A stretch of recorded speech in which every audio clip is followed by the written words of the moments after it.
আজকে বানিয়েছিলাম caramel custard. অনেক দিন ধরেই বানাবো করে আর বানানো হয়ে উঠছিল না। আজ আমি আর অভিষেক মিলে বানিয়ে ফেললাম ক্যারামেল কাস্টার্ড। চলুন দেখে নিই কিভাবে আমরা বানিয়েছিলাম।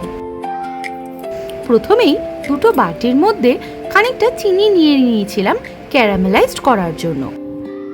বাটি দুটোতে খানিকটা চিনি নিয়ে খানিকটা করে জল মিশিয়ে নিয়েছিলাম মাইক্রো ওভেনে ঢোকাবো বলে।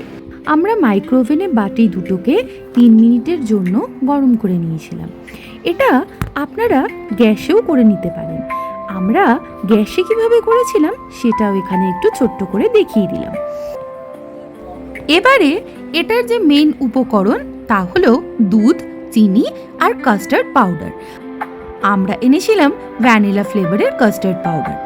এবারে একটা পাত্রের মধ্যে বেশ খানিকটা দুধ নিয়ে তার মধ্যে 2 চামচ মতো কাস্টার্ড পাউডার দিয়ে দিয়েছিলাম আর স্বাদ মতো বেশ খানিকটা চিনি দিয়ে দিয়েছিলাম। আপনারা নিজেদের স্বাদ মতো চিনি ব্যবহার করতে পারেন। এবারে এই সম্পূর্ণ মিশ্রণটাকে ভালো করে একটু মিশিয়ে নিয়েছিলাম। এবারে বলি, এই মিশ্রণটাকে 1 মিনিট গরম করে নিতে হবে। গরম করে নেওয়ার পরে দেখুন কেমন ধোঁয়া উঠছে। এই অবস্থায় আবারও একটু ভালো করে মিশিয়ে নিতে হবে। তারপর আবার মাইক্রো ওভেনে ঢুকিয়ে 1 মিনিট মতো গরম করতে হবে। আবার বের করে খানিকটা নেড়ে নিতে হবে যতক্ষণ পর্যন্ত না আমি যে দেখাচ্ছি এরকম কনসিস্টেন্সি আসছে। আমাদের 3 বার মাইক্রো ওভেনে গরম করার পরে এই কনসিস্টেন্সিটা এসেছিল। তারপরে এই মিশ্রণটাকে বাটির মধ্যে যে ক্যারামেলাইজড করা চিনিটা রয়েছে তার উপরে ঢেলে দিতে হবে। বাস হয়ে গেল আমাদের ক্যারামেল কাস্টার্ডের প্রিপারেশন।